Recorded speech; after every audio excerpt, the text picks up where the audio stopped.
Systemic lupus എർത്തമെറ്റോസിസ് അഥവാ SLE എന്ന short ഫോമിൽ അറിയപ്പെടുന്ന വളരെ റെയർ ആയിട്ടും കോമൺ പബ്ലിക് ഒട്ടും തന്നെ അവെയർ അല്ലാത്തൊരു ഹെൽത്ത് കണ്ടീഷനെ കുറിച്ചാണ് നമ്മൾ ഇന്ന് ഈ വീഡിയോയിൽ ഡിസ്കസ് ചെയ്യാൻ പോകുന്നത്. ആൻഡ് ഈ ഹെൽത്ത് കണ്ടീഷനെ കുറിച്ച് എക്സ്പേർട്ട് ഇൻസൈറ്റ്സ് നൽകാനായി ഇന്ന് നമ്മളോടൊപ്പം ഉള്ളത് consultant rheumatologist and immunologist doctor Vishad Viswanath ആണ്.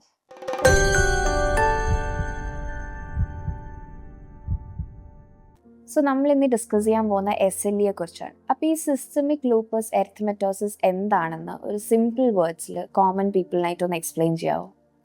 SLE അഥവാ സിസ്റ്റമിക് ലൂപ്പസ് എർത്തമെറ്റോസിസ് എന്ന് പറഞ്ഞാൽ ഏതാണ്ട് നമുക്ക് ഒരു രക്തവാതം എന്ന് പറയാൻ പറ്റുന്ന തരത്തിലുള്ള ഒരു അസുഖമാണ്. ഒരു ഓട്ടോഇമ്യൂൺ ഡിസീസാണ്. ഓട്ടോഇമ്യൂൺ ഡിസീസ് എന്ന് പറഞ്ഞാൽ നമ്മുടെ ശരീരത്തിൻ്റെ രോഗപ്രതിരോധ ശേഷി ശരീരത്തിനെതിരെ തിരിയുന്നു.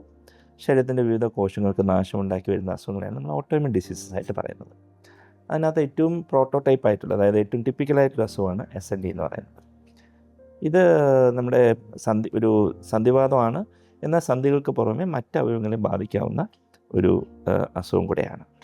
ഡോക്ടർ, ഈ SLE കോമൺലി എഫക്റ്റ് ചെയ്യുന്ന ഗ്രൂപ്പ് ഏതാണ്? ലൈക്ക് യങ് വിമനെയാണ് കൂടുതൽ എഫക്റ്റ് ചെയ്യുന്നതെന്ന് കേട്ടിട്ടുണ്ട്. അതെ, അത് ശരിയാണ്.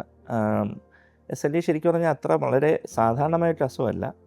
പക്ഷേ അത് ബാധിച്ച ആൾക്കാരിലുള്ള അതിൻ്റെ പ്രഭാവമാണ് അതിന് ഇത്ര പ്രസക്തിയുള്ളൊരു അസുഖമാക്കി മാറ്റുന്നത്.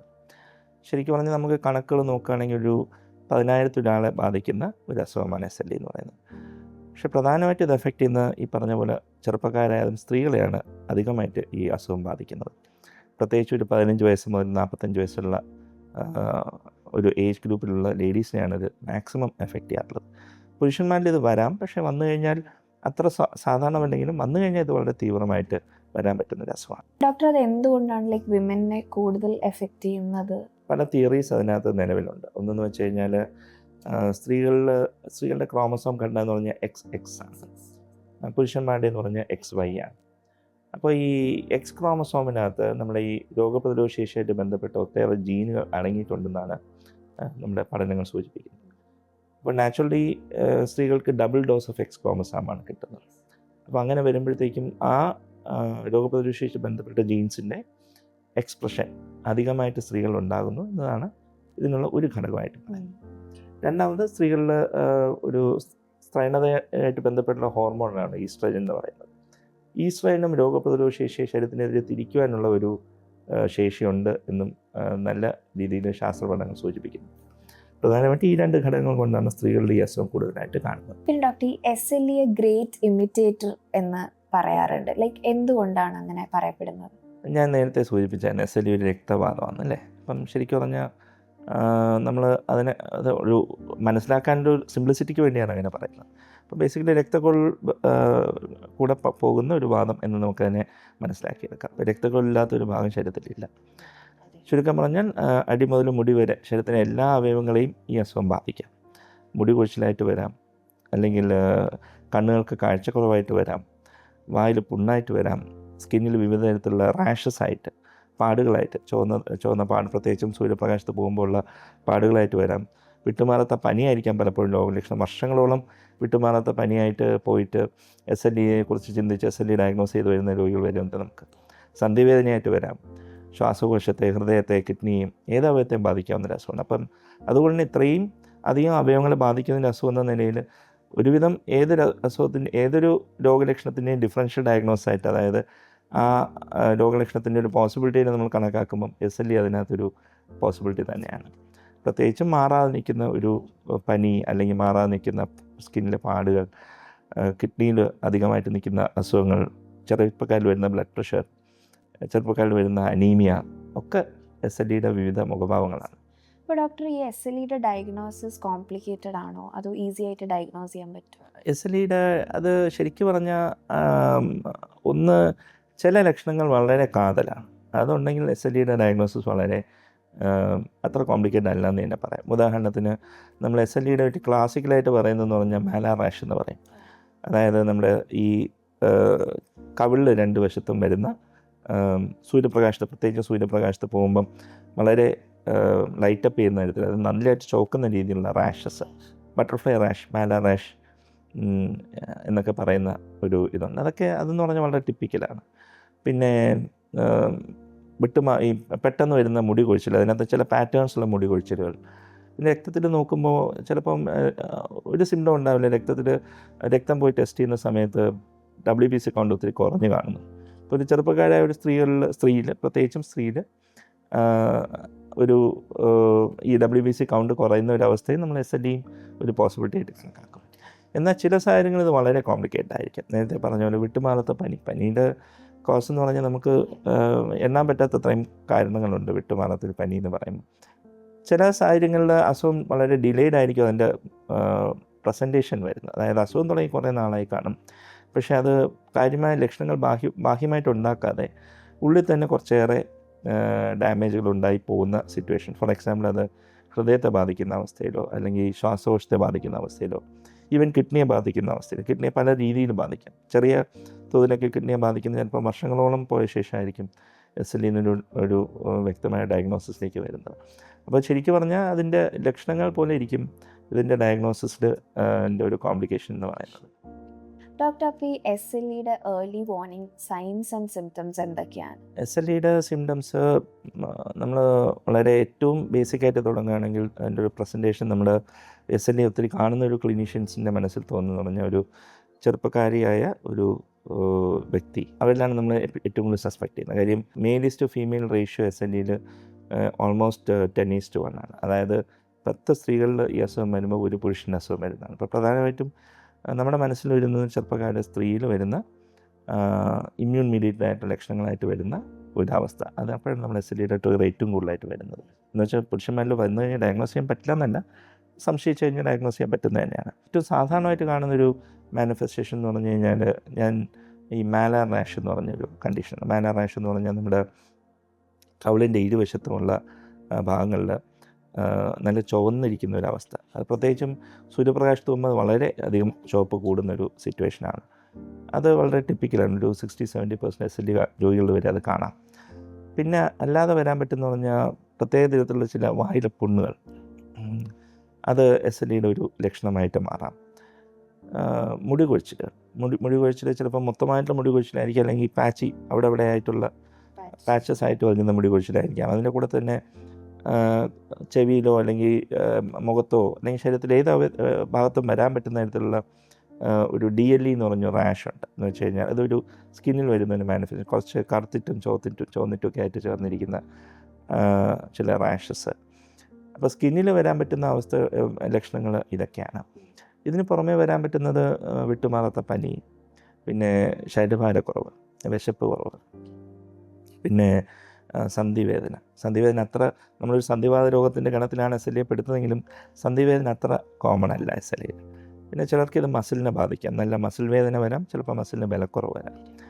പിന്നെ കൂടുതലും കുറച്ചുകൂടെ നമ്മൾ ഗൗരവപരമായിട്ടുള്ള വിഷയങ്ങൾ ആന്തരിക അവയവങ്ങളെ ബാധിക്കുന്ന സിറ്റുവേഷൻസ് ഉണ്ടാകാം. ഫോർ എക്സാമ്പിൾ മജ്ജയെ ബാധിച്ചു കഴിഞ്ഞാൽ നമ്മുടെ ചുവന്ന രക്താണുക്കൾ RBCs അറിയാം നമുക്ക്. RBCസിൻ്റെ കുറവാണ് അനീമിയ എന്ന് പറയുന്ന അവസ്ഥ. അപ്പോൾ ഈ RBCs തന്നെ നശിക്കുന്ന ഒരവസ്ഥ വരാം, ഓട്ടോഇമ്യൂൺ ഹീമോളിറ്റിക് അനീമിയ എന്ന് പറഞ്ഞാൽ. അപ്പോൾ ഈ RBCs നശിക്കുമ്പോൾ ഹീമോഗ്ലോബിൻ കുറഞ്ഞ് അനീമിയ, രക്തക്കുറവായിട്ട് വരാം. WBC കൗണ്ട്, വെളുത്ത രക്താണുക്കൾ നമ്മുടെ രോഗപ്രതിരോധയ്ക്ക് വളരെ പ്രധാനമാണല്ലോ. അപ്പം വെളുത്ത രക്താണുക്കളുടെ അതും തന്നെ നശിക്കുന്നൊരവസ്ഥ വരാം. ലൂക്കോപീനിയ, അതിൽ തന്നെ ഈ ലിംഫോസൈറ്റ്സ് എന്ന് പറഞ്ഞ തരത്തിലുള്ളൊരു വെളുത്ത രക്താണുക്കളുണ്ട്. അതിനകത്ത് പ്രത്യേകിച്ചും അതിൻ്റെ കൗണ്ട് വളരെയേറെ കുറയാം. പിന്നെ പ്ലേറ്റ്ലെറ്റ്സ്, നമ്മുടെ രക്തം കട്ട പിടിക്കാൻ സഹായിക്കുന്നതാണ് പ്ലേറ്റ്ലെറ്റ്സ് എന്ന് പറയുന്നത്. അപ്പോൾ ഈ പ്ലേറ്റ്ലെറ്റ്സിൻ്റെ കുറവ് വരാം. അങ്ങനെ ബ്ലീഡിങ് ആയിട്ടായിരിക്കും ചിലപ്പോൾ ഇത് വായിൽ കൂടെ മൂക്കി കൂടെ, അല്ലെങ്കിൽ സ്ത്രീകൾ പ്രത്യേകിച്ചും പീരിയഡിൻ്റെ സമയത്തുള്ള എക്സസീവ് ബ്ലീഡിങ് ഒക്കെ ആയിട്ടായിരിക്കും പ്രസൻറ്റ് ചെയ്യാൻ പറ്റുന്നത്. പിന്നെ ഒരു വളരെ ഗൗരവമായിട്ടുള്ളൊരു സിറ്റുവേഷൻ എന്ന് പറഞ്ഞാൽ SLE കിഡ്നിയെ ബാധിക്കുന്ന അവസ്ഥയാണ്. അതൊരു 40 മുതൽ 60% ഇത് ബാധിക്കുന്ന രോഗികളിൽ കിഡ്നിയെ ബാധിക്കാം. അപ്പോൾ കിഡ്നിയെ ബാധിക്കുമ്പോൾ ഇതിൻ്റെ ലക്ഷണമായിട്ട് ശരീരത്തിൽ വരുന്ന നീര്, ബ്ലഡ് പ്രഷറിൻ്റെ അധികരിക്കുന്ന അവസ്ഥ, പിന്നെ ചുവന്ന നിറത്തിൽ യൂറിൻ പോവുക, ചിലർക്ക് കിഡ്നിയുടെ ഫങ്ഷൻ്റെ കാര്യമായ തകരാറ് വന്നിട്ട് തന്നെ വരാം. പിന്നെ ഇത് ഹൃദയത്തെ ബാധിക്കാം. ഹൃദയത്തിൻ്റെ ഹൃദയത്തിൻ്റെ പേശികളെ ബാധിച്ച് പമ്പിങ്ങിനെ എഫക്റ്റ് ചെയ്യാം. ഹൃദയത്തിൻ്റെ കോട്ടിംഗ് ഉണ്ട്, പെരിക്കാർഡിയം എന്ന് പറഞ്ഞാൽ, അതിനകത്ത് നീർക്കെട്ടുണ്ടാക്കാം. ശ്വാസകോശത്തിനകത്ത് നീർക്കെട്ടുണ്ടാക്കി ശ്വാസകോശം ചുരുങ്ങുന്ന ഒരവസ്ഥ ഉണ്ടാക്കാം. ഇതൊക്കെയാണ്.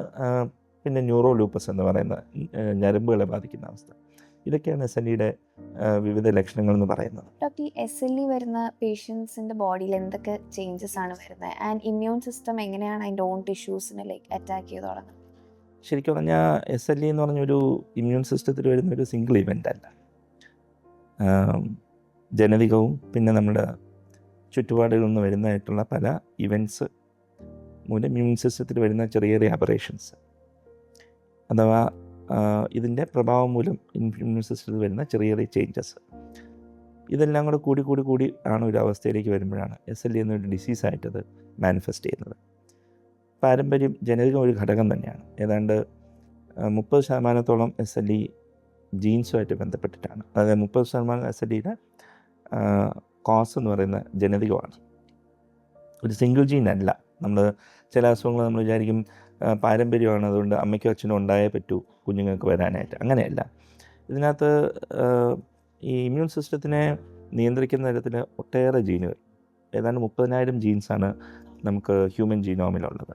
അതിൽ 1000-ലേറെ ജീനുകൾ ഇമ്മ്യൂൺ സിസ്റ്റമായിട്ട് ബന്ധപ്പെട്ടുള്ള ജീനുകളാണ്. ഇതിൽ പല ജീനുകളിലും വരുന്ന ചെറിയ ചെറിയ അബ്രേഷൻസ് ഇത് SLEയിലേക്ക് ഒരു കോൺട്രിബ്യൂട്ട് ചെയ്യുന്നൊരു വസ്തുതയാണ്. രണ്ടാമതായിട്ട് നമ്മുടെ ചുറ്റുപാടുകളുള്ള പല കാരണങ്ങൾ, എല്ലാത്തിനെക്കുറിച്ചും നമുക്ക് അറിവില്ല എന്ന് തന്നെ പറയണം. നമുക്ക് വ്യക്തമായ ധാരണയുള്ള 1-2 കാര്യങ്ങൾ. സൂര്യപ്രകാശം SLEക്ക് കാരണം. എക്സസീവായിട്ടുള്ള സൂര്യപ്രകാശം ഈ ജനിതകമായിട്ടോ അല്ലെങ്കിൽ പാരമ്പര്യമായിട്ടോ ഒരു പ്രോണായിട്ടുള്ള ഒരു രോഗിയിലേക്ക് അല്ലെങ്കിൽ വ്യക്തിയിലേക്ക് എക്സസീവായിട്ടുള്ള സൂര്യപ്രകാശം, അതിനകത്ത് അൾട്രാവയലറ്റ് റേസ് വരുമ്പോൾ SLEയിലേക്ക് രോഗപ്രതിരോധശേഷിയെ തിരിച്ചുവിടാം. അതിന് വളരെ ശാസ്ത്രീയമായി തെളിയിക്കപ്പെട്ടൊരു വസ്തുതയാണ്. ചില മരുന്നുകൾ, ഈസ്ട്രൻ, സ്ത്രീകളുടെ ഹോർമോണായ ഈസ്ട്രൻ, അതിൻ്റെ അമിതമായ ഉപയോഗം, അല്ലെങ്കിൽ അതുപോലെ തന്നെ ചില മറ്റ് ഹൃദയത്തിൻ്റെ ചികിത്സയ്ക്ക് ഉപയോഗിക്കുന്ന ആയിട്ടുള്ള മരുന്നുകൾ, അങ്ങനെ പല കണ്ടീഷൻസിന് ചികിത്സയ്ക്ക് ഉപയോഗിക്കുന്ന മരുന്നുകളുണ്ട്. അതും SLEയിലേക്ക് ട്രിഗർ ചെയ്യാൻ പറ്റുന്ന ഒരു കാരണമാണ്. ഈ ഡ്രഗ് ഇൻഡ്യൂസ്ഡ് ലൂപ്പസ് അഥവാ മരുന്നുകൾ കൊണ്ടുള്ള SLE വളരെ റെയറാണ്, അത്ര കോമൺ എന്ന് പറയാൻ പറ്റില്ല. അതൊരു ആദ്യത്തെ കോസായിട്ട് പറയാൻ പാടില്ല. മൂന്നാമതായിട്ട് ഒരു ഇതെന്ന് വെച്ച് കഴിഞ്ഞാൽ നമ്മുടെ ശരീരത്തിൽ വരുന്ന ചില infections, viral infections. For example Epstein Barr virus എന്ന് പറഞ്ഞൊരു ഇൻഫെക്ഷനുണ്ട്, CMV എന്ന് പറഞ്ഞ ഇൻഫെക്ഷൻസ് ഉണ്ട്. ഈ വൈറൽ ഇൻഫെക്ഷൻസിൻ്റെ ഒരു പ്രത്യേകത എന്ന് പറയുന്നത് നമ്മുടെ ശരീരത്തിൻ്റെ കോശങ്ങളിലേക്ക് കയറി കഴിഞ്ഞാൽ ശരീരത്തിന് പിന്നെ വിട്ടുപോകില്ല, ഉള്ളിലിരിക്കും, വളരെ ലോ ആയിട്ട് നമ്മുടെ ഇമ്മ്യൂൺ സിസ്റ്റത്തെ ട്രിഗർ ചെയ്തുകൊണ്ടേയിരിക്കും. അങ്ങനെ കണ്ടിന്യൂസ് ആയിട്ട് ട്രിഗർ ചെയ്യുമ്പം നമ്മുടെ ഇമ്മ്യൂൺ സിസ്റ്റത്തിൽ ഒരു അബറേഷൻ ഉണ്ടാവാനുള്ള ചാൻസസ് കൂടുതലാണ്. അപ്പോൾ അങ്ങനെയുള്ള വൈറസുകളുടെ ഒരു ഇൻഫ്ലുവൻസും ഈ SLEയിലേക്കുള്ള ഒരു പോക്കിലേക്ക് ഒരു റീസണായിട്ട് തെളിയിക്കപ്പെട്ടിട്ടുണ്ട്. അപ്പോൾ ഇങ്ങനെ വരുന്ന അബറേഷൻസ് വന്ന് രോഗപ്രതിരോധശേഷി ഒരു സർട്ടൻ ലെവൽ ഓഫ് നമ്മുടെ ശരീരത്തിനെതിരെ തിരിയുന്ന ഒരു സർട്ടൻ ത്രെഷോൾഡ് എത്തുമ്പോൾ അത് നമ്മുടെ വിവിധ അവയവങ്ങളിൽ ചെന്ന് അതിൻ്റെ പ്രഭാവം ഉണ്ടാക്കാൻ ആരംഭിക്കും. അപ്പം ഇത് ശരീരത്തിൻ്റെ ഇമ്മ്യൂൺ സിസ്റ്റത്തെ ട്രിഗർ ചെയ്ത് ഇമ്മ്യൂൺ കോംപ്ലക്സുകൾ എന്ന് പറയാം. അതായത് ഈ ഇമ്മ്യൂൺ സിസ്റ്റത്തെ ട്രിഗർ ചെയ്ത് ഇമ്മ്യൂൺ സിസ്റ്റത്തിൻ്റെ ഘടകങ്ങൾ ചെറിയ ചെറിയ തരികളായിട്ട് രക്തക്കൊള്ളും മറ്റ് അവയവങ്ങളും ചെന്നടിഞ്ഞ് ആ അവയവങ്ങൾക്ക് ഡാമേജ് ഉണ്ടാക്കുന്ന ഒരു സിറ്റുവേഷൻ. അതാണ് SLEയിലേക്കുള്ള ഒരു വഴി തുറക്കുന്നത്. ഡോക്ടർ, ഈ പല പേഷ്യൻസും ഫെറ്റീഗും ടയർഡ്നെസ്സും ഒരു ഫസ്റ്റ് സിംറ്റമായിട്ട് റിപ്പോർട്ട് ചെയ്യാറുണ്ട്. സോ അത് നോർമൽ ആർത്രൈറ്റിസ് എങ്ങനെയാണ് ഡിഫറൻഷ്യേറ്റ് ചെയ്യുന്നത്? SLEയുടെ സിംറ്റം ആണോ അല്ലേ എന്നുള്ളത്? ഫെറ്റീഗ് ഈ പറഞ്ഞ പോലെ വളരെ കോമൺ ആയിട്ടൊരു സിംറ്റമാണ്. ഈവൻ ജോയിൻറ്റ് പെയിൻസ് പോലും വളരെ സാധാരണമാണ്. അപ്പോൾ SLEയുടെ ബാക്ക്ഗ്രൗണ്ടിനകത്ത് ഒരു ഫെറ്റീഗ് എന്ന് പറയുമ്പം അതിന് ഒന്ന് SLE എന്ന് പറഞ്ഞ അസുഖം എന്ന് പറഞ്ഞാൽ ഒറ്റ സിംറ്റം കൊണ്ട് ഡയഗ്നോസ് ചെയ്യുന്നൊരു ഇതല്ല. അപ്പോൾ ഇങ്ങനെ പ്രസൻറ്റ് ചെയ്യുന്ന ഒരു രോഗിയിൽ അതിൻ്റെ മറ്റ് സിംറ്റംസ്, SLE ആയിട്ട് ബന്ധപ്പെട്ടുള്ള മറ്റ് സിംറ്റംസിൻ്റെ എക്സിസ്റ്റൻസ്, നേരത്തെ സൂചിപ്പിച്ച പോലെ സ്കിന്നിൽ വരുന്ന റാഷ്, വായിലെ പുണ്ണ്, മുടി കൊഴിച്ചിൽ, പിന്നെ ബ്ലഡ് ടെസ്റ്റുകൾ, അപ്രോപ്രിയേറ്റുള്ള പേഷ്യൻസ് നമ്മൾ ബ്ലഡ് ടെസ്റ്റുകൾ നോക്കും. അതിനകത്ത് ഹീമോഗ്ലോബിൻ അകാരണമായിട്ട് കുറയുക, WBC കൗണ്ട് കുറയുക. അപ്പോൾ ഇതൊക്കെ ഇങ്ങനെയൊക്കെയുള്ള ഒരു ബാക്ക്ഗ്രൗണ്ടിനാണ് നമ്മൾ ഒരു SLE സംശയിക്കുന്നത്. അപ്പം ഇതിൻ്റെ ഞാൻ ഒരു സ്ട്രെസ് ചെയ്യാൻ ഉദ്ദേശിക്കുന്ന ഒരു കാര്യം എന്ന് വെച്ച് കഴിഞ്ഞാൽ ഫെറ്റീഗ്, എല്ലാ ഫെറ്റീഗും SLE ഒരിക്കലും അല്ല. SLE ഒരു അത്ര സാധാരണമായ ഒരു രോഗമല്ല, നേരത്തെ സൂചിപ്പിച്ച പോലെ ചെറിയൊരു. പക്ഷേ ഇത് ഈ ഫെറ്റീഗിനോടൊപ്പം തന്നെ മറ്റ് സിംറ്റംസും കൂടെ ഉള്ളപ്പോൾ SLE മിസ് ചെയ്യാൻ പാടില്ല.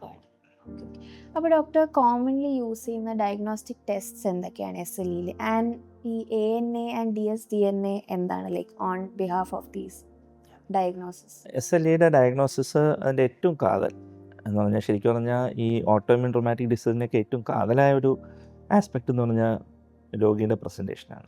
രോഗിയുടെ ലക്ഷണങ്ങൾ, അതിൻ്റെ കൂടെ തന്നെ നമ്മൾ നോക്കി കണ്ടുപിടിക്കുന്ന ചില പലപ്പോഴും ഈ നമ്മുടെ ഈ വായിലെ പുണ്ണെന്ന് പറയുന്ന SLEയിലെ പല പേഷ്യൻസിനും കാണും, പക്ഷേ വളരെ ചുരുക്കം പേഷ്യൻസെ അത് പുണ്ണായിട്ട് ഐഡൻറ്റിഫൈ ചെയ്യാറുള്ളൂ. അപ്പം നോക്കി കിട്ടുന്ന ഇതാണ്. അപ്പം രോഗിയെ പരിശോധിക്കുന്നതിന് കൂടെ കിട്ടുന്ന ക്ലൂസ്, ഇതിൻ്റെ ബാക്ക്ഗ്രൗണ്ടിൽ അപ്രോപ്രിയേറ്റുള്ള ടെസ്റ്റിങ്, ഇതാണ് SLEയുടെ ഡയഗ്നോസിസിലേക്കുള്ള ഒരു റൂട്ട് എന്ന് പറഞ്ഞു കഴിഞ്ഞാൽ. അപ്പോൾ അതിനകത്ത് നമ്മൾ ടെസ്റ്റുകൾ പറയുകയാണെങ്കിൽ നമ്മൾ ഏറ്റവും ആദ്യം നമ്മൾ ഇങ്ങനൊരു സസ്പിഷൻ വരുമ്പോൾ ചെയ്യുന്നത് ബ്ലഡ് കൗണ്ട്സ് തന്നെയാണ്. ഹീമോഗ്ലോബിൻ ഒത്തിരി കുറയുന്ന സിറ്റുവേഷൻ, നേരത്തെ WBC കൗണ്ടിനെ കുറിച്ച് നമ്മൾ സംസാരിക്കുന്നുണ്ട്. WBC കൗണ്ട് കുറേ, പ്രത്യേകിച്ചും അതിനകത്ത് ലിംഫോസൈറ്റ് എന്ന് പറഞ്ഞാൽ സബ് ഗ്രൂപ്പ് ഒത്തിരി കുറയുന്ന അവസ്ഥ. WBC കൗണ്ട് 4000, 4500 താഴെ, പലപ്പോഴും 2000, 2500 ആയിരിക്കും SLE രോഗികളുടെ WBC കൗണ്ട് എന്ന് പറയുന്നത്. പ്ലേറ്റ്ലെറ്റ് കൗണ്ട് കുറയുന്ന സിറ്റുവേഷൻ. യൂറിൻ ടെസ്റ്റ് ചെയ്യും, യൂറിനകത്ത് വളരെ ചെറുതൊന്നും പലപ്പോഴും നമ്മൾ തള്ളിക്കളയുന്ന അബ്നോർമാലിറ്റീസ് ആയിരിക്കും, പക്ഷേ നോക്കുമ്പോൾ അതിനകത്ത് RBCs ഒരു 10, 15 അല്ലെങ്കിൽ 20 RBCs പോകുന്നു. പ്രോട്ടീൻ ഒരു പ്ലസ് അല്ലെങ്കിൽ പ്ലസ് ഒക്കെ കാണിക്കുന്നു. ഇതൊക്കെ എന്ന് പറഞ്ഞു കഴിഞ്ഞാൽ SLE കിഡ്നിയെ ബാധിച്ചിരിക്കാൻ സാധ്യതയുള്ള ചില സൂചനകളാണ്. പിന്നെ നേരത്തെ പറഞ്ഞതുപോലെ തന്നെ ANA, ആൻറ്റി-DSDനെ പോലുള്ള ടെസ്റ്റുകളാണ്. ഇതൊക്കെ രക്തപരിശോധനകളാണ്. ബേസിക്കലി ANA, ആൻറ്റി-DSDനെ എന്താണെന്ന് വെച്ച് കഴിഞ്ഞാൽ ഇതൊക്കെ നമ്മുടെ ശരീരത്തിലെ ചില ആൻറ്റിബോഡീസിനെ ഡിറ്റക്റ്റ് ചെയ്യാനുള്ള ടെസ്റ്റുകളാണ്. SLE നമ്മൾ പറഞ്ഞല്ലോ, രോഗപ്രതിരോധ ശേഷിയുമായിട്ട് ബന്ധപ്പെട്ട് വരുന്ന ഒരു അസുഖമാണ്. രോഗപ്രതിരോധ ശരീരത്തിനെതിരെ തിരിയുന്നു. ആ ശരീരത്തിനെതിരെ തിരിയുന്ന അവസ്ഥയിൽ ശരീരം പ്രൊഡ്യൂസ് ചെയ്യുന്ന, ശരീരത്തിൻ്റെ പ്രവർത്തനം നടത്തുന്ന ചില സബ്സ്റ്റൻസുകളാണ് ആൻറ്റിബോഡീസ് എന്ന് പറയുന്നത്. അതിൽ SLE ആയിട്ട് ബന്ധപ്പെട്ട് രോഗപ്രതിരോധ ശേഷി പ്രൊഡ്യൂസ് ചെയ്യുന്ന ആൻറ്റിബോഡീസാണ് ANA, ആൻറ്റി-DSDനെ എന്നൊക്കെ പറയുന്ന ആൻറ്റിബോഡീസ്. അപ്പോൾ ഇതിൻ്റെ അളവ് കൂടുക, ANA പോസിറ്റീവ് ആവുക, ആൻറ്റി-DSDനെ കൂടിയ അളവിൽ പോസിറ്റീവ് ആവുക, ഒക്കെ SLEയുടെ ലക്ഷണങ്ങളായിട്ട് കണക്കാക്കാം. അപ്പോൾ ഡോക്ടർ, ഈ ഫസ്റ്റ് സിംറ്റം തൊട്ട് ഈ SLE കൺഫർമേഷൻ വരെ ഈ ഡയഗ്നോസിസ് എത്ര ടൈമാണ് എടുക്കുന്ന ഒരു പേഷ്യൻ്റ്? പഠനങ്ങൾ കാണിക്കുന്നതെന്ന് വെച്ച് കഴിഞ്ഞാൽ, ഒന്ന് നമ്മൾ ഇതിൻ്റെ പ്രസൻറ്റേഷൻ വളരെ ലൗഡായിട്ടുള്ള പ്രസൻറ്റേഷൻ ആണെന്ന് വിചാരിക്കുക. ഫോർ എക്സാമ്പിൾ, നല്ല റാഷ് വന്നു, നല്ല ജോയിൻറ്റ് പെയിൻ, നല്ല പനി, ടെസ്റ്റ് ചെയ്ത ഉടനെ തന്നെ നമുക്ക് ഹീമോഗ്ലോബിൻ കുറയുന്നതായിട്ട് കാണുന്നു. ഓക്കെ, ഇങ്ങനൊരു ലൗഡ് പ്രസൻറ്റേഷനിൽ പലപ്പോഴും നമ്മൾ SLE ഡയഗ്നോസ് ചെയ്യാൻ അത്ര ബുദ്ധിമുട്ട് വരത്തില്ല. ഡയഗ്നോസ് ചെയ്യുക എന്ന് പറയുന്നത് അത്ര ബുദ്ധിമുട്ടായ ഒരു കാര്യമല്ല. പക്ഷേ ചില സിറ്റുവേഷൻസിനകത്ത് വായിക്കകത്ത് വരുന്ന പുണ്ണ് വർഷങ്ങളോളം പോകും. അതിൻ്റെ കൂടെ ചെറിയ platelet count abnormalities, platelet count ഒരു 1,00,000 നിൽക്കുന്നു, 80,000 ഇടയ്ക്ക് പോകുന്നു. പനി വരുമ്പം ചിലപ്പം 50,000 പോകുന്നു, പക്ഷേ പിന്നെയും നോക്കുമ്പോൾ 1,00,000 മേളിൽ പോകുന്നു. അപ്പോൾ ഇങ്ങനത്തെ സിറ്റുവേഷൻ ആക്ച്വലി ഡയഗ്നോസ് അത്ര എളുപ്പമല്ല, കാര്യം അത് ഡിലേഡ് ആവാം. പിന്നെ മറ്റു ഓർഗനെ ഒന്നും എഫക്റ്റ് ചെയ്യാതെ ചില സിറ്റുവേഷനിൽ കിഡ്നിയെ മാത്രം എഫക്റ്റ് ചെയ്യാം. ചില പോലെ തോതിൽ പ്രോട്ടീൻ പോകുന്നു, അല്ലെങ്കിൽ RBCs പോകുന്നു. നമ്മൾ ഒബ്വിയസ്ലി നമ്മൾ എല്ലാ പ്രാവശ്യം പോയി എല്ലാ മാസവും പോയി യൂറിൻ ടെസ്റ്റ് ചെയ്യാൻ പോകുന്നില്ല. അപ്പോൾ അത് ഇൻസിഡൻ്റായിട്ട് ടെസ്റ്റ് ചെയ്യുമ്പോഴായിരിക്കും അങ്ങനെ ഒരു പിക്കപ്പ് വരുന്നത്. അപ്പോൾ അത് ഡിസീസ് ഡിലേഡ് ആവാം.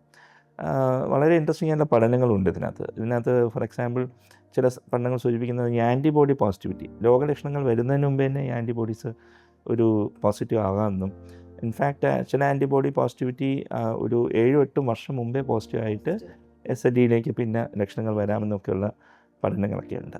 അപ്പോൾ ബേസിക്കലി അത് ഓരോ രോഗികൾക്കും അനുസരിച്ചിരിക്കും, പ്രസൻറ്റേഷൻ അനുസരിച്ച് ഇരിക്കും ആ ഡിലേ വരുന്നതെന്ന് വെച്ചാൽ. ഡോക്ടർ, ഈ SLEയുടെ ഡയഗ്നോസിസിൻ്റെ ഭാഗമായിട്ട് കിഡ്നി ബയോപ്സി പല പേഷ്യൻസിനും ചെയ്യാൻ പറയാറുണ്ടെന്ന് കേട്ടിട്ടുണ്ട്. സോ അതിൻ്റെ ഫാക്റ്റ് എന്താണ്? ചില സിറ്റുവേഷൻസിൽ SLE കിഡ്നി ബയോപ്സി വളരെ വളരെ ഇമ്പോർട്ടൻ്റ് ആയിട്ടൊരു ടെസ്റ്റ് തന്നെയാണ്. നമ്മൾ സൂചിപ്പിച്ചല്ലോ, SLEയിലൊരു 40-60% പേർക്കുള്ള കിഡ്നിയിൽ ബാധിക്കാം അല്ലേ. അപ്പോൾ 2-3 സിറ്റുവേഷൻസാണ് നമ്മൾ കിഡ്നി ബയോപ്സിയെ കുറിച്ച് ചിന്തിക്കേണ്ടത്. ഫോർ എക്സാമ്പിൾ, ഒരു രോഗി വരുന്നു, രോഗിക്ക് നമ്മൾ ആളുടെ ഒള്ളി പ്രസൻറ്റേഷൻ എന്ന് പറഞ്ഞാൽ യൂറിനിൽ കൂടെ ആൽബുമിൻ പോകുന്നു,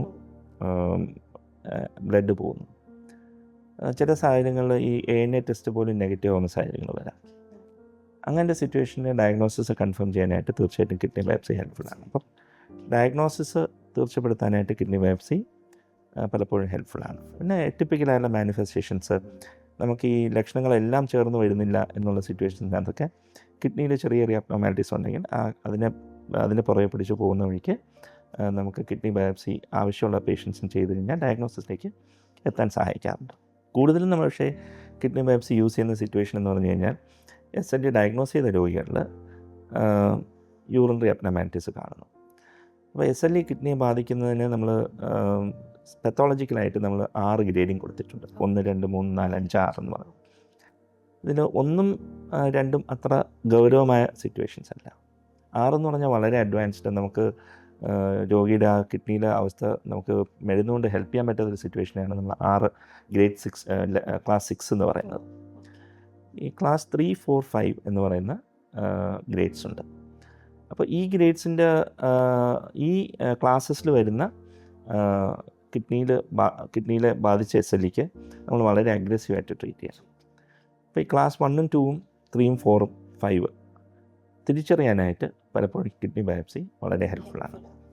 രണ്ടാമത്തെ ഒരു സിറ്റുവേഷൻ എന്ന് പറഞ്ഞു കഴിഞ്ഞാൽ നമ്മൾ ട്രീറ്റ്മെൻറ്റ് കൊടുത്തു തുടങ്ങിയ ശേഷവും ഈ പ്രോട്ടീൻ കുറയുന്നില്ല, യൂറിൻ കുറയുന്നില്ല. SLE ഡയറക്റ്റായിട്ട് കിഡ്നിയെ ബാധിക്കാതെ ഇൻഡയറക്റ്റായിട്ടും കിഡ്നിയെ ബാധിക്കുന്ന ചില മാർഗ്ഗങ്ങളുണ്ട്. അപ്പോൾ ആ സിറ്റുവേഷൻസിൽ നിന്ന് തിരിച്ചറിയാനായിട്ടും കിഡ്നി ബയോപ്സി ഒരു യൂസ്ഫുൾ ആയിട്ടുള്ള ഇൻവെസ്റ്റിഗേഷനാണ്. എല്ലാ SLEനും കിഡ്നി ബയോപ്സി വേണമെന്നല്ല, ചില പ്രത്യേക സാഹചര്യങ്ങളിൽ കിഡ്നി ബയോപ്സി നമ്മളെ ഡയഗ്നോസിലേക്ക് അടുപ്പിക്കുകയും ട്രീറ്റ്മെൻറ്റ് ഡിറ്റർമിൻ ചെയ്യാനായിട്ട് വളരെ സപ്പോർട്ടീവായിട്ടുള്ള ഒരു ടെസ്റ്റ് മെത്തേഡും കൂടെയാണ്. ഡോക്ടർ, അപ്പോൾ ഈ SLEക്ക് എന്തൊക്കെ ട്രീറ്റ്മെൻറ്റ് സ്ട്രാറ്റജീസ് ആണ് ഇപ്പോൾ അവൈലബിൾ ആയിട്ടുള്ളത്? നമ്മൾ നേരത്തെ സൂചിപ്പിച്ചല്ലോ, SLE എന്ന് പറഞ്ഞാൽ നമ്മുടെ രോഗപ്രതിരോധ ശേഷി തിരിഞ്ഞു വരുന്ന അസുഖമാണ്. രോഗപ്രതിരോധ ശേഷി മൊത്തം തിരികെയല്ല ചെയ്യുന്നത്, അതിനകത്തൊരു ചെറിയൊരു പോർഷൻ മാത്രമാണ് ശരിക്കും പറഞ്ഞാൽ ഇങ്ങനെയുള്ള അസുഖങ്ങൾ തിരിയുന്നത്. അപ്പോൾ ഇതിൻ്റെ ചികിത്സ എന്ന് പറഞ്ഞാൽ ഈ രോഗപ്രതിരോധ ശേഷി മെരുക്കുക എന്ന് തന്നെയാണ് അതിൻ്റെ കോൺസെപ്റ്റ്. അപ്പോൾ ഈ രോഗപ്രതിരോധ ശേഷി മെരുക്കുന്ന പ്രോസസ്സിനകത്ത് നമ്മൾ കൂടുതൽ ആക്റ്റീവായിട്ട് കൂടുതൽ തിരിഞ്ഞു നിൽക്കുന്ന സെൽസിനെ കൺട്രോളിലേക്ക് കൊണ്ടുവരിക, എന്നാൽ നമ്മുടെ നോർമലായിട്ട് രോഗപ്രതിരോധ ശേഷിക്ക് വലുതായിട്ട് എഫക്റ്റ് ചെയ്യരുത്. അതിനായിട്ടിപ്പം പല മാർഗ്ഗങ്ങളും ലഭ്യമാണ്. നമ്മൾ ഹൈഡ്രോക്സിക്ലോറോക്വിൻ എന്ന് പറഞ്ഞൊരു ടാബ്ലറ്റ് 1950 മുതലേ നമ്മൾ SLEയുടെ ചികിത്സയ്ക്ക് യൂസ് ചെയ്തിരുന്ന ടാബ്ലറ്റ്. ഇൻഫാക്റ്റ് 1950 അമേരിക്കൻ FDA SLEയുടെ ട്രീറ്റ്മെൻറ്റ് ആദ്യമായിട്ട് അപ്രൂവ് ചെയ്തൊരു ടാബ്ലറ്റാണ് ഹൈഡ്രോക്സിക്ലോറോക്വിൻ. അതിപ്പോഴും വളരെ ഉപയോഗം ഉള്ള ഒരു മെഡിസിൻ തന്നെയാണ്. ഇതിന് പുറമെ യുക്തമായ രീതിയിലുള്ള കോർട്ടിക്കോസ്റ്റെറോയിഡുകളുടെ ഉപയോഗം വളരെ ഹൈ ഡോസിൽ ഉപയോഗിച്ചിരുന്ന കാലം ഉണ്ടായിരുന്നു. വളരെ ഹൈ ഡോസ് ഒത്തിരി നാൾ യൂസ് ചെയ്തിരുന്നു. പക്ഷേ ഇപ്പോൾ അത്രയും ഡോസിലോ ഡ്യൂറേഷനിലോ ഉപയോഗിക്കേണ്ട സാഹചര്യങ്ങളില്ല. ഏതാണ്ട് സേഫായിട്ട് തന്നെ സ്റ്റിറോയിഡുകളെ നല്ല രീതിയിൽ ഉപയോഗിച്ച് SLEനെ കൺട്രോൾ ചെയ്യാനായിട്ട് യൂസ് ചെയ്യാനുള്ളൊരു അറിവ് നമുക്ക് ഇപ്പോൾ ഉണ്ട്. പിന്നെ സ്റ്റിറോയിഡ് ഉപയോഗം കുറയ്ക്കാൻ ഹെൽപ്പ് ചെയ്യുന്ന തരത്തിലുള്ള സ്റ്റിറോയിഡ് സ്പെയറിങ് ഇമ്മ്യൂണോ സപ്രസീവ്. ഇതിൻ്റെ സൈക്ലോഫോസ്മേഡ് എന്ന് പറഞ്ഞൊരു ഇഞ്ചക്ഷനാണ് പണ്ട് മുതലേ നമ്മൾ ഉപയോഗിച്ചിരുന്നത്. പക്ഷേ അതിൻ്റെ ടോക്സിറ്റി വളരെ കൂടുതലാണ് ഉള്ളതുകൊണ്ട് തന്നെ ഇപ്പോൾ അതിന് സബ്സ്റ്റിറ്റ്യൂട്ടായിട്ട് പല ടാബ്ലറ്റ്സ്, മൈക്രോഫില്ലൈറ്റ് എന്ന് പറയുന്ന ടാക്രോളിമസ് തുടങ്ങിയ പല പുതിയ മെഡിസിൻസും ന്യൂ ഏജ് മെഡിക്കേഷൻസും ഇതിൻ്റെ ട്രീറ്റ്മെൻറ്റിന് വളരെ ഹെൽപ്ഫുള്ളാണ്. അപ്പോൾ ഡോക്ടർ, പണ്ടത്തെ കാലം തൊട്ട് ഇതുവരെ ഇതിൻ്റെ ഈ ട്രീറ്റ്മെൻറ്റ് എത്രത്തോളം എഫക്റ്റീവ് ആണ് ഇൻ പീപ്പിൾ? ആക്ച്വലി ഇത് വളരെ എഫക്റ്റീവ് ആണെന്ന് പറയാൻ കാര്യം എന്ന് വെച്ച് കഴിഞ്ഞാൽ നമ്മൾ ഒരു 1950s SLEയുടെ നമ്മൾ ഈ അസുഖത്തിൻ്റെ ഒരു ഗൗരവം മനസ്സിലാക്കുന്ന മോർട്ടാലിറ്റി റേറ്റിനെ കുറിച്ച് സംസാരിക്കും. അതായത് ഈ അസുഖമായിട്ട് വരുന്ന ആൾക്കാർക്ക് എത്ര പേർക്ക് സർവൈവലിന് ബുദ്ധിമുട്ട് വരുന്നു. 1950s SLE ബാധിച്ച ഒരു രോഗിയുടെ 5 year സർവൈവൽ റേറ്റ് എന്ന് പറഞ്ഞാൽ ഏതാണ്ട് 50 to 60% ആയിരുന്നു. ഒരു 80s നമ്മൾ ഇതിനെക്കുറിച്ച് കുറച്ചുകൂടെ SLEയെക്കുറിച്ച് ആൾക്കാർക്ക് ഡോക്ടർമാർക്ക് കുറച്ചുകൂടെ മനസ്സിലായി തുടങ്ങിയതും അതിൻ്റെ ട്രീറ്റ്മെൻറ്റിനെ കുറിച്ച് കുറച്ചുകൂടെ ചേഞ്ചസ് വന്നത് ഒരു 80s ആദ്യമായിട്ട് ചേഞ്ചസ് വന്നത്. ആ ട്രീറ്റ്മെൻറ്റ് ഫലമായിട്ട് തന്നെ 80s 90s ഈ മോർട്ടാലിറ്റി റേറ്റ് ഏതാണ്ട് 75%, അതായത് 5 year survival rate improve to 75%, ഏതാണ്ട് 25% ഇൻക്രീസ് ഇൻ സർവൈവൽ ഉണ്ടായി. 2000s അനദർ ഒരു mile stone in treatment in therapeutics ഉണ്ടായി. അതായത് ഒത്തിരി മരുന്നുകളുടെ പുതുതായിട്ടുള്ള ആവിർഭാവം ഉണ്ടായി. അതിന് പുറമേ പല മരുന്നുകളുടെ കുറച്ചുകൂടെ യുക്തമായി ഉപയോഗിക്കാനുള്ള ഒരു നോളജ് കൂടെ നമുക്ക് കിട്ടി. അതിൻ്റെ ഫലമായിട്ട് ഇപ്പോഴത്തെ 5 years, ഇപ്പം നമ്മൾ 5 year സർവൈവൽ റേറ്റിനെ കുറിച്ചല്ല സംസാരിക്കുന്നത്. We are saying that 10 year survival rate SLEയുടെ 95% ആണ്. സോ ദാറ്റ് അതാണ് നമ്മുടെ ഈ ട്രീറ്റ്മെൻറ്റിലുള്ള ഇമ്പാക്റ്റ് എന്ന് പറയുന്നത്. അപ്പോൾ ഡോക്ടർ, ഈ ട്രീറ്റ്മെൻറ്റിൽ സ്റ്റെറോയിഡ്സ് ആണ് ബാക്ക് ബോൺ എന്ന് പറയുന്നത് ശരിയാണ്? ഒരു പരിധി വരെ ശരിയാണ്. പക്ഷേ ശരിക്കും പറഞ്ഞാൽ അസുഖത്തിൻ്റെ നിലവാരം അനുസരിച്ച്, അസുഖം തീവ്രത അനുസരിച്ചിരിക്കും. ഇപ്പം വളരെ മൈൽഡായിട്ടുള്ള SLE, ജസ്റ്റ് ഒരു സ്കിൻ റാഷൊക്കെ ആയിട്ട് വരുന്നത്, അതിന് ചിലപ്പം നമുക്ക് സ്റ്റിറോയിഡ് ഉപയോഗിക്കണമെന്ന് നിർബന്ധമൊന്നുമില്ല. കുറച്ചുകൂടെ സീരിയസ് മാനിഫെസ്റ്റേഷൻസ് അല്ലെങ്കിൽ മറ്റു മരുന്നുകൾ കൊണ്ട് കണ്ടെയ്ൻ ചെയ്യാൻ പറ്റാത്ത അവസ്ഥകളിലാണ് സ്റ്റിറോയിഡിൻ്റെ ഉപയോഗം കൂടുതലായിട്ടും വരുന്നത്. പിന്നെ സ്റ്റിറോയിഡിൻ്റെ ഉപയോഗത്തിൽ 2-3 മാറ്റങ്ങൾ വന്നിട്ടുള്ളതെന്ന് പറഞ്ഞാൽ, ഒന്ന്, നമ്മൾ സ്റ്റിറോയിഡുകളെ കുറിച്ച് സംസാരിക്കുമ്പോൾ, അതിൻ്റെ സൈഡ് എഫക്ട്സിനെ കുറിച്ച് സംസാരിക്കുമ്പോൾ ഇതൊരു ഹിസ്റ്റോറിക്കൽ ആസ്പെക്റ്റ് ഉണ്ട്. പണ്ട് മുതലേ ഉപയോഗിച്ചിരുന്ന ഒരു മരുന്നാണ് സ്റ്റിറോയിഡ് എന്ന് പറയുന്നത്. ഒരു 1950s ആദ്യമായിട്ട് സ്റ്റിറോയിഡിൻ്റെ ഉപയോഗം മെഡിസിനിലേക്ക് വന്നത്. ആ സമയത്ത് ശരിക്കും പറഞ്ഞാൽ സ്റ്റിറോയിഡിൻ്റെ ഇമ്പാക്റ്റ്, അതായത് ബോഡിയിലുള്ള ഇമ്പാക്റ്റിനെ കുറിച്ചുള്ള നോളജ് വളരെ ലിമിറ്റഡ് ആയിരുന്നു. അതുകൊണ്ട് തന്നെ ആ സമയത്തുള്ള സ്റ്റിറോയിഡിൻ്റെ ഉപയോഗം വളരെ എക്സസീവ് ഡോസേജ് ആയിരുന്നു. ഓൾമോസ്റ്റ് എപ്പോഴും 50 mg 60 mg പ്രെഡ്നിസോളൊക്കെ മാസങ്ങളോളം അല്ലെങ്കിൽ വർഷങ്ങളോളം കൊടുക്കുന്നൊരു സിറ്റുവേഷൻ ഉണ്ടായിരുന്നു. പക്ഷേ കാലക്രമേണ ഇതിനെക്കുറിച്ചുള്ള നോളേജ് ഒത്തിരി ചേഞ്ച് ചെയ്തു. അതായത് സ്റ്റിറോയിഡ് അത്രയും കാലം ഉപയോഗിക്കേണ്ട ആവശ്യമില്ല എന്നും, പല സാഹചര്യം അതിൻ്റെ ആവശ്യമില്ല, മാത്രമല്ല അത്രയും കാലം ഉപയോഗിച്ച് കഴിഞ്ഞാൽ സൈഡ് എഫക്റ്റ് കൂടുതലാണെന്നും, ഡോസ് കുറയ്ക്കുന്നതനുസരിച്ച് സൈഡ് എഫക്റ്റ് കുറയുമെന്നുള്ളൊരു നോളേജ് ഉണ്ട്. പലപ്പോഴും നമുക്ക് ഈ ലോ ഡോസ് സ്റ്റിറോയിഡ് ഒരു 5 mg പ്രെഡ്നിസോൾ എന്നൊക്കെ പറയുന്നത് വലിയ തോതിലുള്ള പ്രത്യാഘാതങ്ങളില്ലാതെ തന്നെ വർഷങ്ങളോളം ഉപയോഗിക്കാൻ ഉള്ള ഒരു ആവശ്യമുണ്ടെങ്കിൽ ഉപയോഗിക്കാം എന്ന് തന്നെയാണ് ഇപ്പോഴത്തെ ഒരു ലിറ്ററേച്ചർ, നമ്മുടെ സയൻറ്റിഫിക് നോളേജ് നമുക്ക് പറയുന്നത്. രണ്ടാമതായിട്ട് സ്റ്റിറോയിഡിൻ്റെ ഉപയോഗത്തിൻ്റെ കാലാവധി കുറയ്ക്കുക. നേരത്തെ പറഞ്ഞല്ലോ, നമ്മൾ 60 mg സ്റ്റിറോയിഡ് 2 വർഷം കൊടുക്കുക എന്ന് പറഞ്ഞു കഴിഞ്ഞാൽ അത് വളരെ ഇമ്പാക്റ്റ്ഫുള്ളാണ്. അത് മിക്ക പേഷ്യൻസ് അത് സർവൈവ് ചെയ്യില്ല. എന്നാൽ ഒരു കൂടിയ ഡോസ് തുടങ്ങിയിട്ട് അതിനെ അസുഖത്തിൻ്റെ തീവ്രത അനുസരിച്ച് കുറച്ച് കൊണ്ടുവന്ന് ചെറിയ ഡോസിലേക്ക് എത്തുക, അല്ലെങ്കിൽ മറ്റു മരുന്നുകൾ സ്റ്റിറോയിഡ് സ്പെയറിംഗ് ആയിട്ടുള്ള ഇമ്മ്യൂണോ സപ്രസനും കൂടെ ആഡ് ചെയ്ത് സ്റ്റിറോയിഡിനെ മാറ്റുക, ഒക്കെ ഇപ്പം പോസിബിളാണ്. അതുകൊണ്ട് തന്നെ സ്റ്റിറോയിഡ്സിൻ്റെ യൂസേജ് സ്റ്റിറോയിഡ്സ് ഇപ്പോഴും ഇതിൻ്റെ ട്രീറ്റ്മെൻറ്റ് വളരെ ഇമ്പോർട്ടൻ്റ് ആയിട്ടുള്ള മെഡിക്കേഷൻസാണ്. പക്ഷേ സ്റ്റിറോയിഡ്സ് മാത്രമാണെന്നും സ്റ്റിറോയിഡിൽ മാത്രം ഡിപ്പെൻഡൻ്റ് ആണ് ട്രീറ്റ്മെൻറ്റ് എന്നൊരു സിറ്റുവേഷൻ ഇപ്പോൾ ഇല്ല. ഡോക്ടർ, ഈ ലൂപ്പസിൻ്റെ ട്രീറ്റ്മെൻറ്റിൽ വന്നിട്ടുള്ള അഡ്വാൻസ്മെൻറ്റ്സ് എന്തൊക്കെയാണ്, അല്ലെങ്കിൽ ന്യൂ ഏജ് മെഡിക്കേഷൻസ് എന്തൊക്കെയാണ്? ശരിക്കും പറഞ്ഞാൽ SLE നമ്മുടെ ഒരു സയൻറ്റിഫിക് കമ്മ്യൂണിറ്റിക്ക് വളരെ ഒത്തിരി അറ്റൻഷൻ കിട്ടുന്നൊരു ഡിസീസാണ്. Not because it's very common, for 2 reasons. ഒന്ന്, അതിൻ്റെ ഒരു സോഷ്യൽ ഇമ്പാക്റ്റ് ഉണ്ട്, that it affects younger ladies and അവിടെ ഏറ്റവും പ്രോഡക്റ്റീവ് ആയിട്ടുള്ള ടൈമിന് അഫക്റ്റ് ചെയ്യുന്ന ഡിസീസ് എന്ന നിലയിലും അത് വളരെ ഡാമേജിങ് ആയിട്ടുള്ള untreated can be very damaging disease എന്നുള്ളൊരു കോൺസെപ്റ്റ് ഉള്ളതുകൊണ്ട് തന്നെ അത് സയൻറ്റിഫിക് കമ്മ്യൂണിറ്റി വളരെ അറ്റൻഷനോട് വളരെ നോക്കിക്കാണുന്നൊരു ഡിസീസാണ്. രണ്ടാമത്തൊരു റീസൺ എന്ന് പറഞ്ഞു കഴിഞ്ഞാൽ SLE ഒരു പ്രോട്ടോടൈപ്പ് ഓട്ടോഇമ്യൂൺ ഡിസീസാണ്. എന്ന് വെച്ച് കഴിഞ്ഞാൽ ഈ ശരീരത്തിൻ്റെ രോഗപ്രതിരോധം എങ്ങനെയാണ് തിരിയുന്നതെന്നും അതെങ്ങനെയൊക്കെയാണ് വിവിധ അവയവങ്ങളെ ബാധിക്കുന്നതെന്നും പഠിക്കുവാനായിട്ട് ഏറ്റവും ഒരു സ്യൂട്ടബിൾ മോഡലായിട്ട് കണക്കാക്കുന്ന ഒരു ഡിസീസും കൂടെയാണ്. അതുകൊണ്ട് തന്നെ SLEയെക്കുറിച്ച് അറിയുന്നത് രോഗപ്രതിരോധ ശേഷി പൊതുവേ നമ്മുടെ ഇമ്മ്യൂൺ സിസ്റ്റത്തെ മെരുക്കുവാനുള്ള, അതിനെ കൺട്രോൾ ചെയ്യാനുള്ള ഒരു നോളജ് ഇമ്പ്രൂവ് ചെയ്യുന്നുള്ളൊരു കോൺസെപ്റ്റുണ്ട്. സോ ഒത്തിരി റിസർച്ചേഴ്സ് വളരെ ഇൻട്രസ്റ്റഡ് ആയിട്ട് നോക്കുന്ന ഒരു ഏരിയയാണ്. പർട്ടിക്കുലർലി ലാസ്റ്റ് ഒരു 10-15 ഇയേഴ്സിൽ ഒത്തിരി ചേഞ്ചസും വന്നിട്ടുണ്ട്. ഇൻഫാക്ട് 1950s ഫസ്റ്റ് മെഡിക്കേഷൻ SLEയുടെ ട്രീറ്റ്മെൻറ്റ് അപ്രൂവ് ചെയ്ത്, hydroxychloroquine. Almost 50 years down the line 2010 കഴിഞ്ഞ ശേഷമാണ് ബെലിമിബാം എന്ന് പറഞ്ഞ നെക്സ്റ്റ് മെഡിക്കേഷൻ SLEയിൽ അപ്രൂവ് ചെയ്തത്. എന്ന് വെച്ചാൽ അത്രയും കാലത്തിനിടയിൽ ഡെവലപ്മെൻറ്റ്സ് ഉണ്ടായിരുന്നു, പക്ഷേ സ്ലോ ആയിരുന്നു. പക്ഷേ അതിനുശേഷം ഇപ്പോൾ ഓൾമോസ്റ്റ് ഒരു 5 to 10 ഡിഫറെൻറ്റ് മെഡിക്കേഷൻസ് എങ്കിലും വളരെ സക്സസ്ഫുൾ ക്ലിനിക്കൽ ട്രയൽസിൽ കൂടി ഇത് പോയിട്ടുണ്ട്. ഇതിൻ്റെ പ്രധാനമായിട്ടുള്ള റീസൺ എന്ന് പറഞ്ഞാൽ SLEയുടെ പെത്തോജനിസ്, അതായത് SLEയുടെ ശരീരത്തിൽ വരുത്തുന്ന ചേഞ്ചസിനെ കുറിച്ച് നമ്മളിപ്പം കുറച്ചുകൂടെ ഇൻഫോംഡ് ആണ്. ഫോർ എക്സാമ്പിൾ, ഇൻറ്റർഫെറോൺ എന്ന് പറഞ്ഞ കെമിക്കലുണ്ട് ബ്ലഡിൽ. ഈ ഇൻറ്റർഫെറോൺ എന്ന് പറഞ്ഞ കെമിക്കലിൻ്റെ അമിതമായിട്ടുള്ള എക്സ്പ്രഷൻ, അതിൻ്റെ എക്സസീവായിട്ടുള്ള ആക്ഷനാണ് SLEക്ക് കാതലായിട്ടുള്ള ഒരു റീസൺ എന്ന് നമ്മൾ വ്യക്തമായിട്ട് തെളിയിക്കപ്പെട്ടുള്ളത്. അപ്പം ഈ ഇൻറ്റർഫെറോണിൻ്റെ അനാവശ്യമായ ആക്ടിവിറ്റി തടയാനുള്ള മെഡിക്കേഷൻസ് വളരെ എന്തൂസിയാസ്റ്റിക്കായിട്ട് റിസർച്ച്ഡ് ആയിട്ടുള്ള ഒരു ഏരിയ ആണ്. അങ്ങനെ സക്സസ്ഫുള്ളായിട്ട് മെഡിക്കേഷൻസ് ഓൾറെഡി മാർക്കറ്റിലേക്ക് വന്നിട്ടുണ്ട്. അപ്പോൾ ഇത് വളരെ നമ്മളൊരു വളരെ ചേഞ്ചിങ് ലാൻഡ്സ്കേപ്പ് എക്സ്പെക്റ്റ് ചെയ്യുന്ന ഒരു പീരീഡാണ്. വളരെ ഇൻട്രസ്റ്റിംഗ് ആയിട്ട് തന്നെയുള്ളൊരു ടൈമാണ് SLEയുടെ ട്രീറ്റ്മെൻറ്റിനകത്ത്. അപ്പോൾ ഡോക്ടർ, ഈ life style factors like diet, stress, sleep അല്ലെങ്കിൽ എക്സ്പോഷേഴ്സ് അതെങ്ങനെയാണ് SLEയെ എഫക്റ്റ് ചെയ്യുന്നത്? ശരിക്ക് ഇതിനകത്ത് ഏറ്റവും ഇമ്പോർട്ടൻ്റ് ആയിട്ടുള്ള ആസ്പെക്റ്റ് എന്ന് പറഞ്ഞാൽ സൺലൈറ്റ് തന്നെയാണ്. SLE ഉള്ള രോഗികൾക്ക് ഡയറക്റ്റ് ആയിട്ടുള്ള സൺലൈറ്റ്, എസ്പെഷ്യലി ഒരു ബിറ്റ്വീൻ രാവിലെ 10 തൊട്ട് വൈകിട്ട് 3 മണിയുള്ള സൺലൈറ്റ് എക്സ്പോഷേഴ്സ് SLEയുടെ തീവ്രത കൂട്ടും എന്ന് വളരെ നോൺ ഫാക്റ്റാണ്.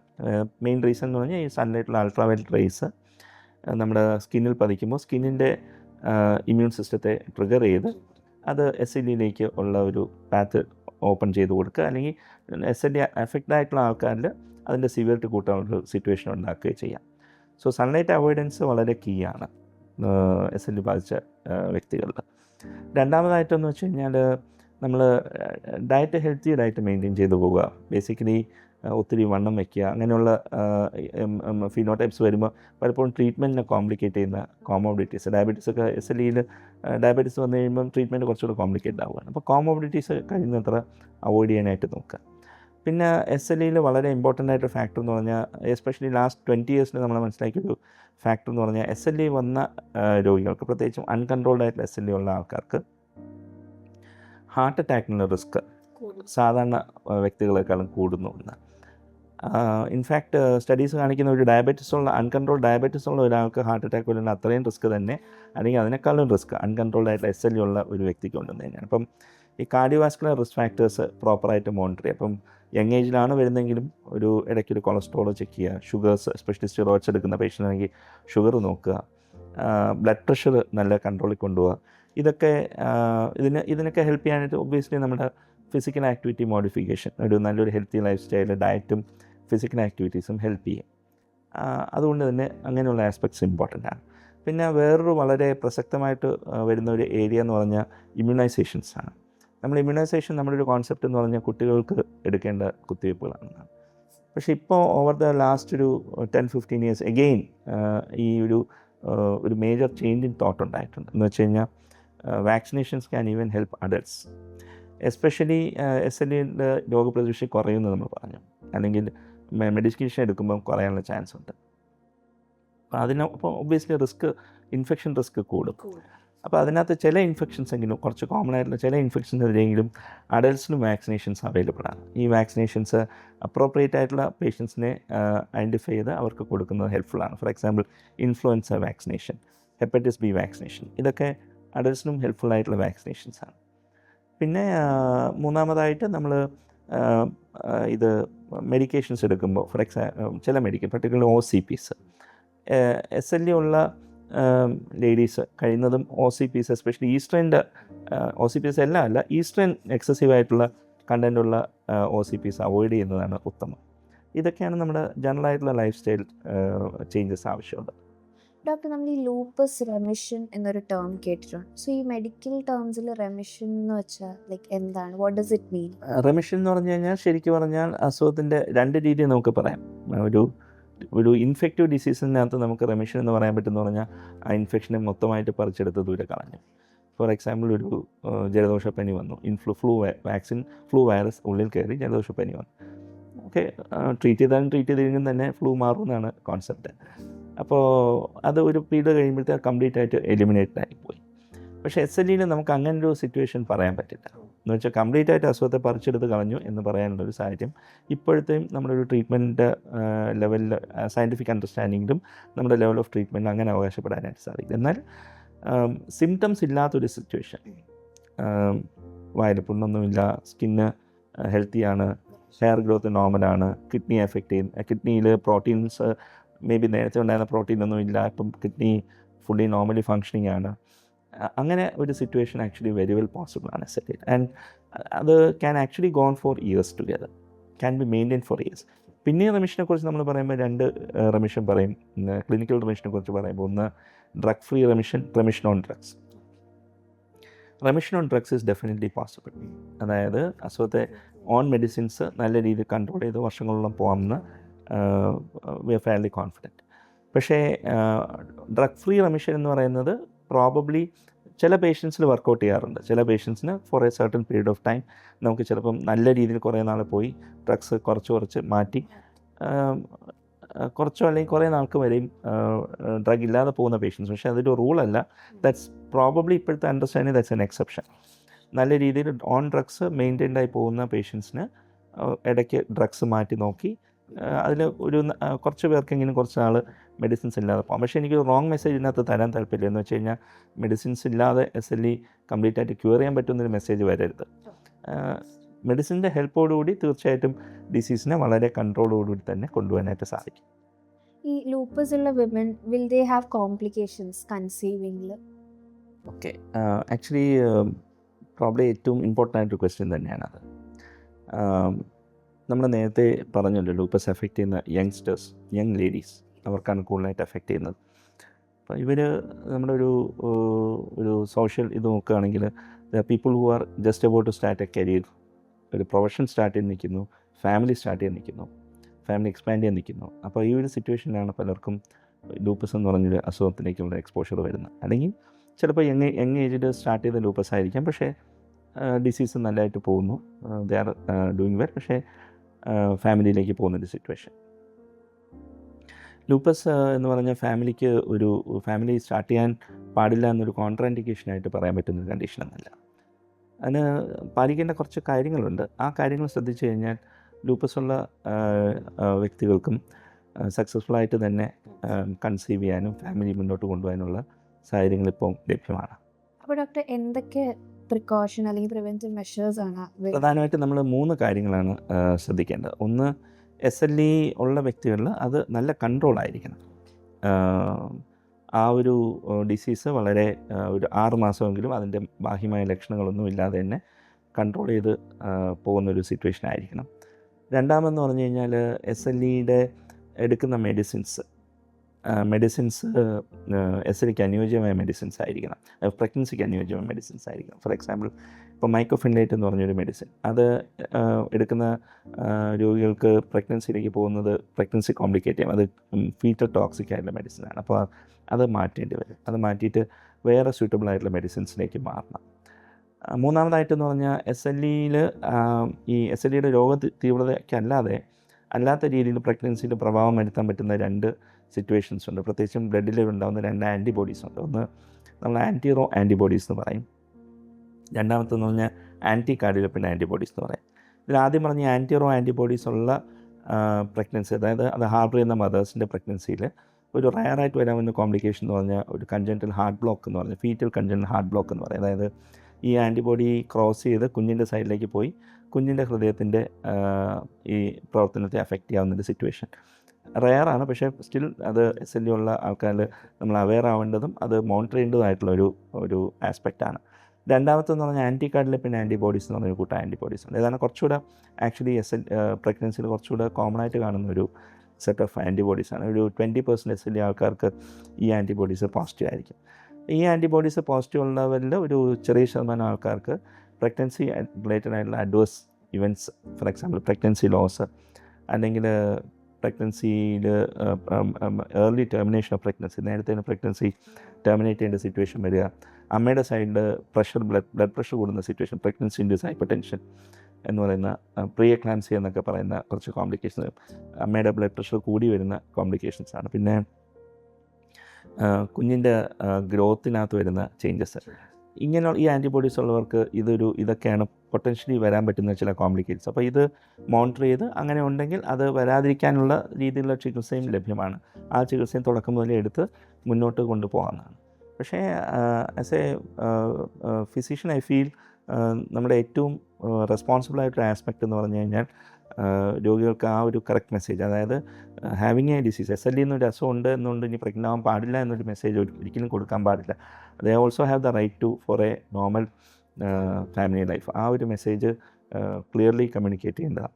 അപ്പോൾ ഡോക്ടർ, ഈ SLE ഉള്ള എല്ലാ പ്രഗ്നൻറ്റ് വിമൻസിനും ഈ മിസ്കാരേജ് സംഭവിക്കാമെന്നുണ്ടോ?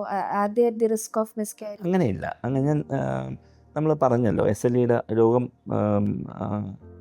ക്ലിയർ ഒരു റെമിഷൻ സ്റ്റേജിലേക്ക് ആയിരിക്കണം പ്രഗ്നൻസിയിൽ പോകുമ്പോൾ.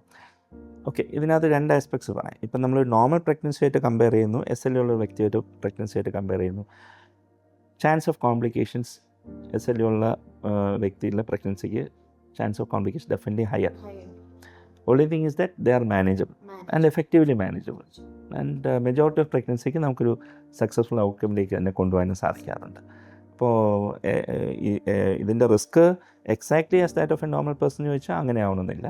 പക്ഷേ ആ റിസ്ക് നമ്മൾ പ്രോപ്പറായിട്ട് മാനേജ് ചെയ്ത് പോയി കഴിഞ്ഞാൽ ഓൾമോസ്റ്റ് ഒരു 80% പ്രഗ്നൻസി നമുക്ക് സക്സസ്സിലേക്ക് തന്നെ കൊണ്ടുപോകാൻ സാധിക്കാറുണ്ട്. അപ്പോൾ ഡോക്ടർ, ഈ പേരൻസിന് യൂഷ്വലി വരുന്ന ഒരു കൺസേൺ ആയിരിക്കും ഈ SLE കുട്ടികളെ ബാധിക്കുമോ എന്നുള്ളത്. സോ എത്രത്തോളമാണത്? വളരെ റിലവൻ്റ് ആയിട്ടൊരു കൺസേൺ ആണ്. ഒന്നാമത്തൊരു പോയിന്റ് നമ്മൾ മനസ്സിലാക്കുന്നത് SLE ഒരു പകർച്ചവ്യാധിയല്ല. സോ അങ്ങനെ ഒരു കമ്മ്യൂണിക്കബിൾ ഡിസീസ് എന്ന രീതിയിലൊരു ഇതില്ല. പിന്നെ നമ്മൾ നേരത്തെ സൂചിപ്പിച്ച പോലെ ജെനറ്റിക്സ്, പിന്നെ എൻവയോൺമെൻറ്റ്സ്. ഇപ്പം ഫാമിലി എന്ന് പറയുമ്പോൾ കോമൺ എൻവയോൺമെൻറ്റിൽ വരുന്ന ആൾക്കാരാണ്. അപ്പം ജെനറ്റിക്സും എൻവയോൺമെൻറ്റും കോമൺ ആയതുകൊണ്ട് ഇങ്ങനെ ഒരു പോസിബിലിറ്റി ഉണ്ടെന്ന ഒരു ആസ്പെക്റ്റിന് വളരെ പ്രസക്തിയുണ്ട്. കുട്ടികൾക്ക് വരുമെന്ന് ചോദിച്ചു കഴിഞ്ഞാൽ വരില്ല എന്ന് പറയാൻ പറ്റില്ല. There is an increase risk. In fact അച്ഛനോ അമ്മയ്ക്കോ അല്ലെങ്കിൽ സിബ്ലിങ്സിന് SLE ഉണ്ടെങ്കിൽ ആ ഫാമിലിയിലുള്ള മറ്റൊരു മെമ്പറിന്, ഫസ്റ്റ് ഡിഗ്രി റിലേറ്റീവിന് SLE വരാനുള്ള റിസ്ക് നോക്കുകയാണെങ്കിൽ ഓൾമോസ്റ്റ് 8 times ഹയറാണ്. നമ്മൾ പറയുമ്പോൾ ഒരു വലിയ ഫിഗറാണ്. പക്ഷേ ഇതിനകത്ത് വേറൊരു ആസ്പെക്റ്റ് നമ്മൾ നോക്കേണ്ടതെന്ന് പറഞ്ഞു കഴിഞ്ഞാൽ SLE is A rare disease. 10,000 ഒരാൾക്ക് വരുന്നൊരു അസുഖം. അപ്പോൾ നമ്മൾ 8 times ഹയർ റിസ്ക് എന്ന് പറഞ്ഞാലും 1 out of 10,000 നിന്ന് അത് 8 out of 10,000 പോകുന്നത്. അതിൻ്റെ അർത്ഥം എന്ന് പറഞ്ഞാൽ മെജോറിറ്റി കുട്ടികൾക്കും അങ്ങനെ വരാൻ റിസ്ക് കുറവാണ്. പക്ഷേ ഒരു SLE ഇല്ലാത്തൊരു ഫാമിലിയിലുള്ള ഒരു മെമ്പറുമായിട്ട് കമ്പയർ ചെയ്യുമ്പോൾ അപ്പോൾ ഈ SLE ഉള്ള പേഷ്യൻസിന് ഈ ഒരു റെഗുലർ ഫോളോ അപ്പ് എത്രത്തോളം ഇമ്പോർട്ടൻ്റ് ആണ് ഇൻ ദ ട്രീറ്റ്മെൻറ്റ് പ്രോസസ്സ്? നമ്മൾ ശരിക്കും പറഞ്ഞാൽ 2-3 പെർസ്പെക്റ്റീവ് നമുക്ക് അതിനകത്ത് പറയാം. ഇപ്പോൾ വളരെ ആക്റ്റീവായിട്ടൊരു അസുഖമുള്ള ഒരാൾ നമ്മൾ ചികിത്സ സ്റ്റാർട്ട് ചെയ്തു. അപ്പോൾ ആ ചികിത്സ ഫലിച്ചെന്ന് തീർച്ചയായിട്ടും അറിയണം. അപ്പോൾ നാച്ചുറലി ഇപ്പോൾ ആ രോഗിക്ക് വന്ന ലക്ഷണങ്ങളുടെ തീവ്രതയ്ക്കനുസരിച്ച്, ഇപ്പോൾ കിഡ്നിയെ ബാധിച്ചാൽ നമ്മൾ കുറച്ചുകൂടെ ക്ലോസ് ആയിട്ട് മോണിറ്റർ ചെയ്യാനായിട്ട് ആഗ്രഹിക്കും. അല്ലെങ്കിൽ പ്ലേറ്റ്ലെറ്റ് കൊണ്ട് ഒത്തിരി കുറഞ്ഞിരിക്കുന്ന അവസ്ഥയിൽ നമ്മൾ വളരെ ക്ലോസ് ആയിട്ട് തന്നെ മോണിറ്റർ ചെയ്യാൻ ആഗ്രഹിക്കും. അങ്ങനെയുള്ള സിറ്റുവേഷൻസിൽ വളരെ ക്ലോസ് ഫോളോ അപ്സ് ആവശ്യം വരാം.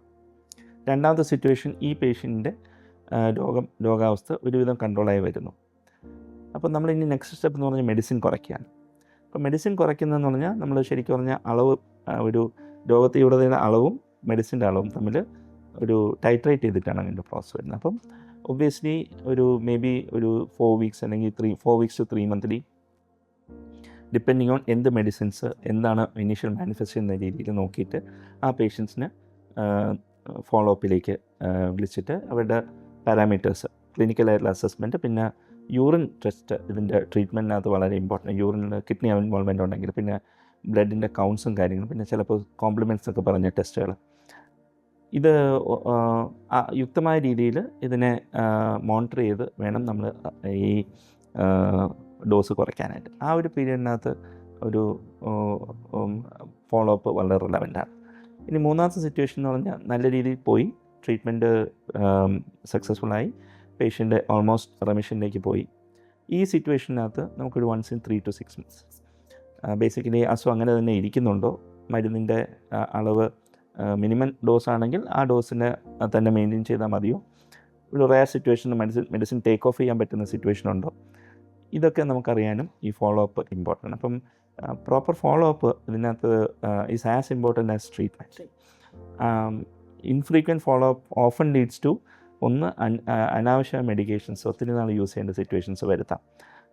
അതേപോലെ തന്നെ ഡിസീസ് ഫ്ലയർ ചെയ്യുന്ന സിറ്റുവേഷനകത്ത് അസുഖം നമുക്കൊരിക്കലും മാറി എന്ന് പറയാൻ പറ്റില്ലെന്ന് നമ്മൾ പറഞ്ഞു. അപ്പം തിരിച്ചു വരുന്നു എന്നുള്ള ഒരു ഇൻഫർമേഷൻ നമുക്ക് കിട്ടാനും ഈ ഫോളോ അപ്സ് ഇമ്പോർട്ടൻ്റ് ആണ്. അപ്പോൾ ഡോക്ടർ, ഈ ഒരു ലൂപ്പസ് ഉള്ള പേഷ്യൻറ്റിന് ഒരു ക്വാളിറ്റി ഓഫ് ലൈഫ് ഒരു ഫിസിക്കലി ആണെങ്കിലും ഇമോഷണലി ആണെങ്കിലും എങ്ങനെ മെയിൻറ്റെയിൻ ചെയ്യാൻ പറ്റും? ആൻഡ് ഒരു സൊസൈറ്റി അല്ലെങ്കിൽ ഫാമിലി എന്ത് റോളാണ് അതിൽ പ്ലേ ചെയ്യുന്നത്?